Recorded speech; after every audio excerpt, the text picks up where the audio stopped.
बीड जिल्ह्यामधून शेतकरी आत्महत्यांची एक अत्यंत धक्कादायक आकडेवारी समोर आली आहे। निसर्गाचा लहरीपणा, नापिकी आणि कर्जाचा वाढता डोंगर यांमुळे इथल्या बळीराजा पार हतबल झालाय। शेतीमालाला रास्त भाव मिळत नसल्यानं आणि सरकारी योजना केवळ कागदावरच राहिल्यानं शेतकरी मृत्यूला कवटाळतायत।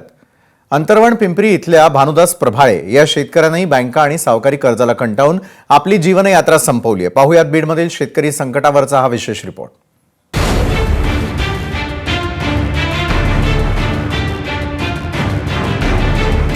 बीडमध्ये मृत्यूचं सत्र, कर्जापायी बळीराजा हतबल, शेतीमालाला मिळेना भाव। बीड जिल्ह्यातील शेतकरी आत्महत्यांचं सत्र थांबण्याचं नाव घेत नाहीये। निसर्गाच्या लहरीपणासोबतच आता सावकारी आणि बँकेच्या कर्जाचा पास शेतकऱ्यांच्या गळ्याभोवती आवळला जातोय।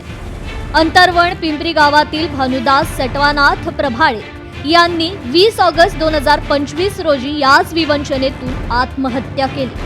कष्ट करूनही पिकाला योग्य भाव मिळत नसल्यानं अखेर त्यांनी टोकाचं पाऊल उचललं। त्यांच्या पश्चात कुटुंबावर दुःखाचा डोंगर कोसळला असून सरकारी मदतीची ते वाट पाहताय। बाजरीला भाव नाही, कापसाला भाव नाही, पाऊस आला तर सर्व धान्य गेलं। करायचं का आम्ही शेतकरी? फवारणी त्याला काय नु औषध सर्व वायाला गेलं। त्याच्यावर आळ्या पडतात, ते म्हातारा ते टेन्शन आलं। कोणत्या भाव, कापसाला भाव नाही, तुरी ह्याला बाजरीला भाव नाही, ज्वारीला भाव नाही। काय करायचे शेतकऱ्याने? आम्ही पोतीला घेतो गावात, मग आता इथं घरीच होता एकलं केलं मग म्हाताऱ्याने तसं।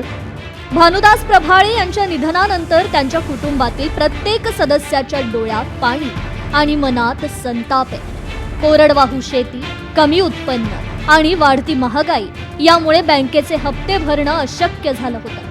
घरचा कर्ता पुरुष गेल्यानं आता संपूर्ण कुटुंबाचा आधार हरवलाय। 3,000 रुपये भाव आहे, आज बी 3,000 आहे। खताचं गुळणी 1000 रुपयाला होती, आता झाली 1,500ला। काय करायचं शेतकऱ्यानं? आजवर आमच्या सासऱ्याने कर्ज काढलं होतं, ते फेडणं झालं नाही, माल सगळा वायाला गेला। परतीचा पाऊस आला म्हणून सगळं कापूस गेला वायाला, पुन्हा भेटला नाही, भाव बी भेटला नाही टायमाला। मग कसं फेडायचं, काय करायचं?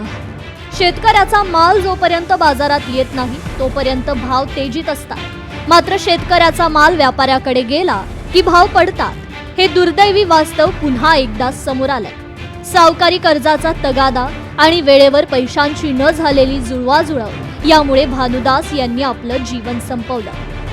पैसे आल्याचं लवकर न जुळल्यामुळे ह्याचे त्याचे पैसे असल्यामुळे वडिलांनी थोडं त्यांना सहन न झाल्यामुळं त्याने आत्महत्या केली।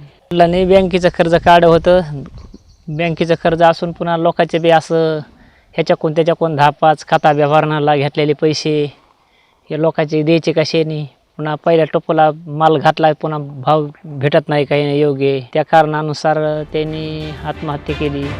केवळ प्रभाळे कुटुंबच नाही तर बीडमधील अनेक गावांमधील परिस्थिती सारखीच आहे। उत्पादन खर्चही निघत नसल्यानं तरुण शेतकरीही नैराश्यात जात आहे।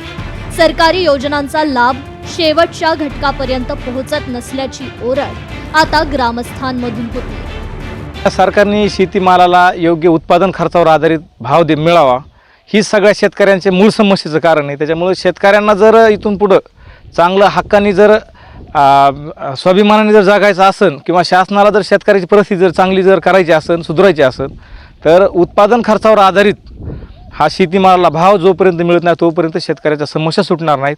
या आत्महत्याचं सत्र जे चालू आहे मराठवाड्यामध्ये, दररोज 4-5 आत्महत्या होत्यात, हे जर थांबवायचे असेल तर शेतीमालाला चांगला भाव पाहिजे।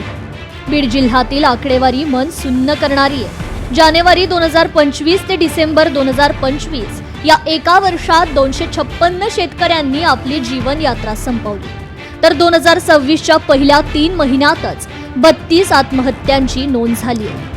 कधी अतिवृष्टी तर कधी दुष्काळ अशा दुहेरी संकटात सापडलेल्या बीडच्या शेतकऱ्याला आता सरकारी मदतीची आणि ठोस धोरणांची प्रतीक्षा आहे। हरिदास तावरे, लोकशाही मराठी, बीड।